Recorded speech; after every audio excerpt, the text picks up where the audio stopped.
Street cred sports. Street cred sports. I'm crossing over. I'm Euro stepping. Hello, this is Keenan of Street Cred Sports, and welcome to another episode of Time to Ball. This is episode 102. 102. Yes, I went back to naming them, and it was probably more for me than for anybody because it's like, wait a minute, I uploaded this. Damn, was it this one that needs to go up or is that one needs to go up? And I didn't want to just keep uploading the same one thinking it was new episodes, and it was from episode 89. So I needed to put them up so we have a better understanding of where it is. It just looks cleaner. As you can see, I'm by myself today. My man had other things that he had to do, so we will have him on at a later date. But show must go on. Plus, I did a little quick thing a couple of days ago, and it was like, yeah, I got to get on and talk about it. So without further ado, we're going to jump into things that interest me. So we're going to start off with, I don't know, what do you think?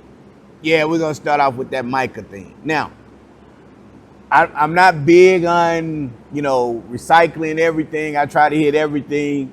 But, obviously, this was breaking news. For those of you who don't know, Micah Parsons, that was the linebacker for the Dallas Cowboys, was traded to the Green Bay Packers. Now, he was in I think this was his third year of his contract, or is going into his fourth year.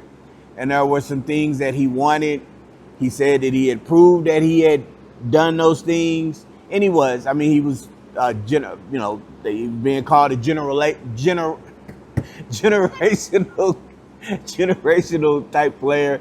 I'm sorry, guys. It's early. I've been doing a lot of traveling, so the words might not come out the way they need to. But I think y'all know what the hell I'm saying.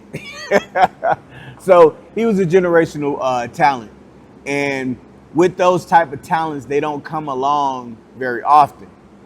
So you figured the Cowboys would keep him, and there was whoever side you're on. Now I tend to be the type of person that goes through, events, history. You take this, you have all of these different things that go on. And if there's one thing that those things connect, then to me, that's the issue. So without saying it, I'm sure you understand what I'm saying with who I put the issue with. Now, I'm not saying that there is an issue on the other side, because there always is. But if we're going to split the pie, I would say 70-30 one way. Here's the thing. Who wins this trade? Does Dallas win in the long run? Does Green Bay win in the short run? I tend to think, and this is my opinion, I tend to think that Green Bay has won. Because it's not like Micah is, in his late 20s, early 30s. He's young. So they can build around what they have in him, because I want to say they were a top 5 or top 10 defense last year. Okay. So they lose a defensive tackle in, I think his name is Kenneth Clark, but you get Micah Parsons, right? So now that you have Micah Parsons, now it's all about what can we do with him, because he's going to wreak havoc. So as long as you can, do a good job of keeping that run, keeping teams from running all over the field, they're going to be tough. It kind of reminds me of when the Packers got Reggie White, and it seemed to put them in another stratosphere.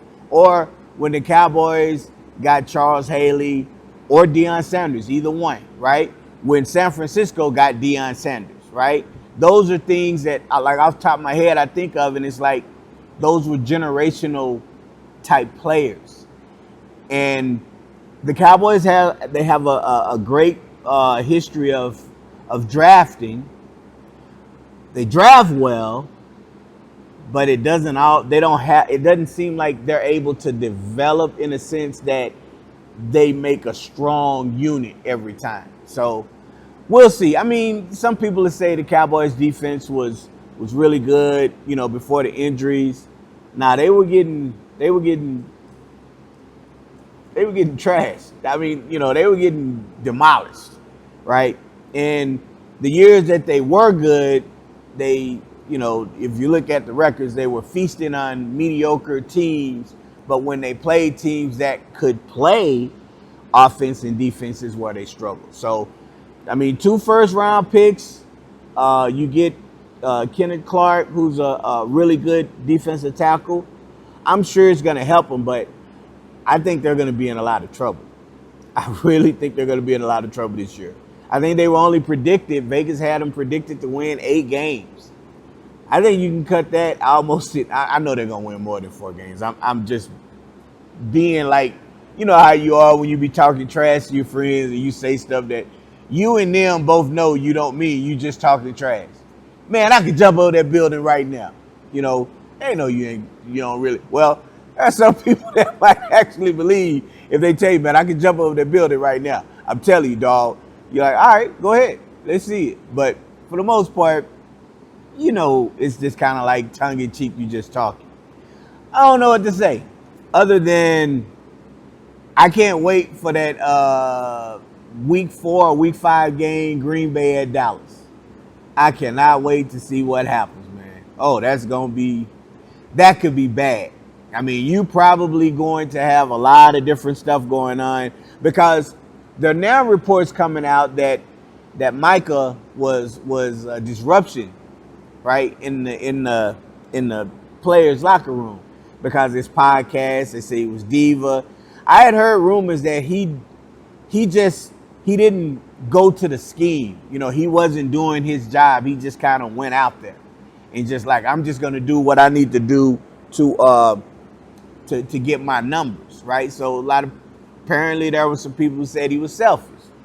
I don't know, man. It is weird because, you always hear on both sides, and if you're not there, you don't really know what's going on. And then even if you are there, are you pro Micah or are you anti Micah, right? So you got to get somebody to tell you the stuff that's like, neutral, that doesn't have any extra grind. But I mean, they lost DeMarcus Lawrence last year, or coming into this year, and now Micah, man, and those two were big for him. So we will definitely have to wait and see what happens. I mean, it was crazy. It was crazy to hear that as I was driving and have to get on and talk about it. But I mean, it would have been the same thing. I didn't do it when they traded the Mavs. When the Mavs traded Luka, I didn't get on and do it then. But it was something I probably should have did. Then I saw something that said, well, they got rid of Luka. Now they got rid of Micah. So Dallas Stars and the Texas Rangers, they probably need to be looking around. If I'm their best player, looking around like, yo, like, we good, man? We good? I know I asked for a contract, but Dallas has a history of recent history of trading their best players. So we'll see how that goes. All right.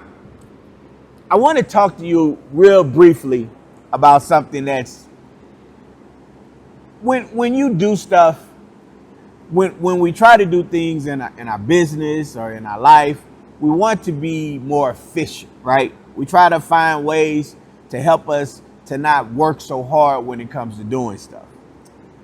Well, the NFL instituted what they call virtual line measurement. And this was supposed to be really accurate. I heard, maybe I didn't hear it right, but my thought and what I heard was it was supposed to make the game move along faster because you didn't have to have the guys setting up the chains to see what was that, right? I don't know if y'all saw any preseason games, but that virtual measurement was not faster. It was the equivalent to me of some coach challenging and they have to go back and look and look and look and look and look. It was bad. To me, it was really bad. I was like, yo, like, is it really supposed to take this long? Like you could have had the chain measurement, because the chain measurements have never been long. It's never been something that's like, come on, man, hurry up. You know, they put the chain where it was, and they put the chain where it's supposed to be. They make sure it's out, and then the referee does the nose of the ball. You know, it moves. It's always, to me, it's just me, it's always moved along pretty swiftly. But this virtual line, now, I don't know if they're just taking their time to make sure stuff, and maybe week one, when we see the virtual measurements, boom, it's really quick. It's really quick. I hope so, because what I saw in the preseason, yo, that ain't it. That is not it. So I don't know what to think. I can only go by what I saw. And what I saw was really slow. So I hope the NFL was just taking their time to make sure things were good. So when it starts happening, okay, we got the bugs out. Now, boom, we're good. We're just going to be quick. Because if not, man, we need to bring them guys back in the chains so they can put the measurements down. Because I think I got up and went to the grocery store, got me something to eat, came back, and they were still trying to figure out where the virtual line was. So let's just hope that gets itself figured out, because you're really gonna have people being, impatient, and like if it's supposed to be quick, then make it be quick. But if it's going to take the time, why not just have the guys who have been doing it since football started? Some things, if it's not broke, don't fix it. But we'll see. We will see. All right, so now I'm going to go into my basketball ideology. This first topic is something that, I've had to add within the last, 2 years or so. I've never really thought it was a thing, but now I see, that, yeah, it is a thing. I'm talking about girls' athleticism. Okay, so what is athleticism? Athleticism, to me, could be different from somebody else. Athleticism is the ability to be able to jump, quick twitch muscles. You can get up, you have great balance, great coordination, all of those things. You can jump in the air if needed. Okay, so I'm not saying girls can't do that, but what I do notice when I do see a lot of playing is I see a lot of girls when they're playing, running, dribbling, they're attacking the basket, and they're throwing themselves into the defender and trying to flip the ball up. It's not athleticism. And when I talk to some of my players about certain things, and they say, well, coach, when I'm coming this way, this is what happens. And I say, describe it to me. So they'll, dribble in, and then they'll just kind of do that. And I say, no, number one, it's not good for your body. Number two, as if you aspire to play college ball, those women are a lot stronger.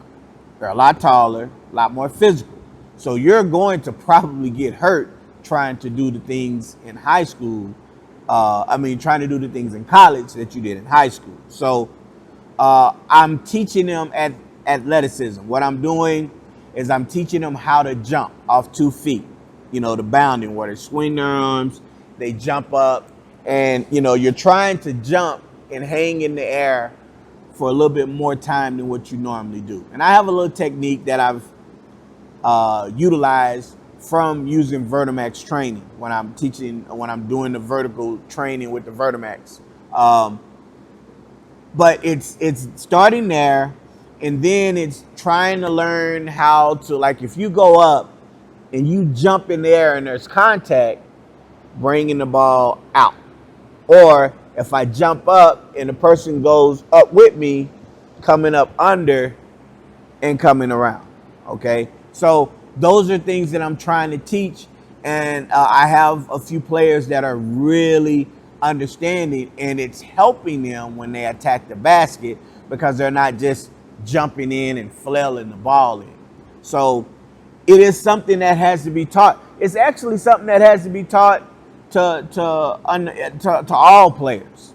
But on the male side, that athleticism really starts to take hold for a lot of players. On the female side, it doesn't seem to take hold as much, right? So you have to, I think inherently there is athleticism. It just kind of has to be taught. Just like I was amazed that some people don't know how to jump. They don't, right? They're not jumping with understanding how your arms work when you jump. So there is a segment of people that you have to teach actually how to jump. And I'm not talking about elementary. I'm talking about high schoolers. I've had high schoolers, boys and girls, that I've had to teach how to jump. Once they learn that, they're a little bit more explosive when they're trying to drive to the basket. So it is very important for me because I hate seeing how some of these players drive and throw their bodies in and just flip the shot up. And then I look at it and I don't think a lot of coaches and maybe trainers actually have taken the time to understand, like, yeah, I need to teach you a different way to attack. Because if I'm attacking the right side and I'm going up and the player comes over, I need to know how to go off 2 feet, go up, make contact, keep my body in a position to where now I can shield and come out. Or I can go up here, bring them up, go up under and come around. So it's really good, and I might try to provide some video of what athleticism means so you can kind of understand what I'm talking about. I'm not talking about the dunking. I'm just talking about the ability to jump up, control your body, get where you need to get, and evade defenders without jumping into them. So I think it's working well. One of my players, she's further along because I worked with her a little bit earlier. One of my other players, she's just starting to learn, and she really feels like it's going to help her because she didn't understand that was a problem that she needed to address. Okay. All right. So the second thing is helping players to understand how to play defense. It's very important to be able to help a player understand how to play defense. Now, when I say these things, it's not there's a problem because this coach is not doing it. No, it's just, this is something that I picked up on that I don't know if a lot of coaches, I'm talking about on like middle school, city league, high school, by college, it's not a thing. But in those lower levels, a lot of times these coaches don't have the time. Sometimes it's condensed. Hey, we got to be able to do this. If you can't do this, I'm going to get somebody who knows what they're doing, right? And I can appreciate that. But there are players that are playing defense, and they might actually be good at defense, but they're just going on kind of instinct, maybe talent. They're not going a lot on IQ when it comes to understanding defense. So let me give you an example. If I'm in a defensive alignment where I'm playing the wing, let's say I'm going to be playing the top left wing. On the left side, it's my left side, which is the offensive right side. So it's on my left. If I'm up there playing, and our goal is to force everything baseline, not middle, because they're two basic principles, right? It can get complicated, but they're two basic principles of defense. You're either forcing everything into the middle with help, or you're forcing everything to the sides, right? As you get more complicated, you can kind of have a little bit of both, right? When you're at the top, you force them this way or that way. Maybe if you're on the wing, you force them middle. Maybe if you're lower wing, you force them baseline. Who knows? But it can be a little bit more intricate. But the two basic ones are middle and force them to the side. Okay, so I'm gonna paint a scenario where the player that I'm guarding they can shoot, right? They got nice shot. They can handle the ball, but they're not really an attack the rim type player. So if I'm helping my top defender, say my top defender gets beat, I come in and help keep the drive from keep the offensive player from getting to the basket. They kick it out to the top. Now, I have to get there because now I'm in recovery, right? But let's say I just run out blindly to try to contest the shot and keep them from shooting. I'm probably going to be in a bad position because if I rush out blindly and it's a poor closeout or too aggressive of a closeout, now that player is going to have options, right? They can drive, ball fake, still shoot, 1 or 2 dribbles, shoot, suck the defense in. Maybe they kick it out. Maybe they, fake, get an easy layup, right? So I'm really good at defense. I helped. I got there. But I didn't have a plan. I didn't have a basic understanding of what I need to take away, how I need to take it away, and how I need to force this player to do what I want them to do, even when they think they've won. So here's what I'm trying to instill in players. You have to have a plan.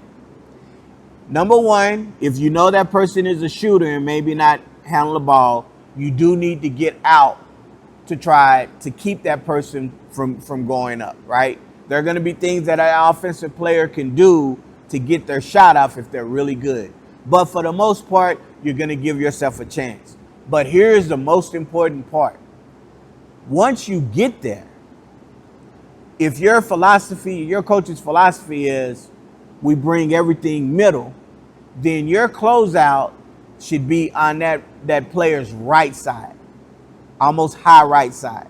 Because now when they drive, you're on there and let's say you get out there to keep them from shooting, but now your next part B or part 2 is I'm going to force you middle, right? Or I'm going to force you sideline, depending on how your defensive strategy is with where you want them to go. If you're forcing them sideline or baseline, then when you close out on their left side high, okay? You take away the ability to drive that way. Now they're only coming this way to help, right? Let's put it in reverse. Let's say this person can't shoot, but they drive. It's pretty much the same. You still kind of close out. Maybe you don't close out hard on the shot because you want them to shoot, but you still close out to the side that you need to, whether it's the high right or the high left, to force them to go middle or baseline, okay? A lot of players don't think about that. They don't think, well, I know I'm just supposed to help and run out to my offensive player. And what I've done is I've done drills where the ball comes to me and I tell them, if you don't close out properly, I'm shooting. And they close out and shots up, right? Because they're not understanding what they should do. They understand they should get there, but it's the what should I do? And that's the part I'm trying to address with just I call it giving them a plan. Now, if their team is very detailed and structured with how they play defense, we're going to do A, B, and C, right? And then D, if it happens, they know. But I tend to get players, they know that they're supposed to get out, or contest or force to drive. Some will say, hey, yeah, you got to make them go this way, right? But oftentimes you'll see players they're a little bit confused sometimes with how they get it. So if you give them a plan and say, just do this. Now, one question that comes up is, well, what if they can shoot and drive? Okay, excellent question. You still follow a plan. You still have to say, hey, you have to say to yourself, if they're a better shooter than driver, take the shot away first, then force them to drive. Because if you do your job, it shouldn't matter. What happens is when it matters is when this person has elite ball handling, where they can give you a fake, they start to drive middle, which is where you push them, but then they counter and come back the other way, all right? So what we have to understand is you have to do what I call the elbow theory, which is you keep the offensive player in between your elbows, okay? If I keep them in between my elbows, they're going to be right here. So I can take away a few things. I'm gonna give up some things, but those are things I'm okay with giving up. But if the ball player is in front of my elbow, they can cut me off and get to the rim. I was too slow.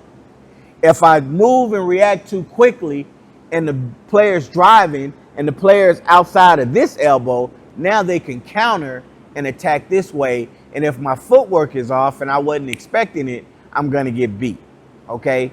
But if I keep them in the middle, it's hard for them to counter and get into me. Now it's just about they're trying to bump. Maybe they try to do a step back. Maybe they just drive hard. If they're athletic, they finish with their left, so on and so forth, right? So at that point, it's just going to be about how good they are offensively versus what I'm giving them. And sometimes they're going to be better, right? Shake your hand. Good job. Try to learn from it. Figure out a way to start to take that away. But that's where I think the science, I hate science because it sounds like I'm like your computer. That's why I think the learning can really jump for players defensively, because defense is about effort, will and want, right? You got to have those things.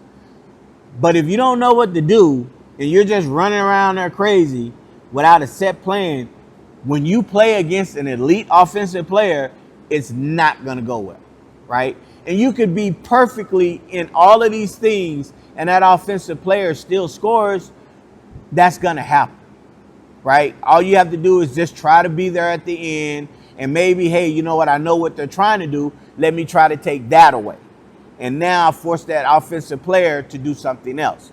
The elite ones will be able to counter no matter what you do, and that's fine. If you make an offensive player go into their bag, as they say, and they have to hit you with 3 or more counter moves, you are really making that offensive player work. And that offensive player is just really good offensively, okay? And that happens. But to have a plan and an understanding with what you need to do defensively, my experience with all the players that I've trained, when I've done this type of work, they have become from if they were average defenders, they become really good defenders.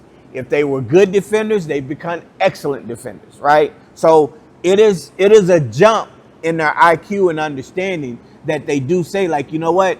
It helped me because I was closing out and I wasn't sure what to do. I was so like, okay, I'm going to do this and I'm going to take the shot away, but I didn't understand what to do in that instance and I was getting beat. Now, if I take the shot away, if I'm good enough to take the shot away, I got to get them, I'm pushing them this way, as opposed to just going straight and they pump fake and I run past them and they still get the 3. Okay, so helping players understand how to play defense is just as crucial as teaching them how to play offense.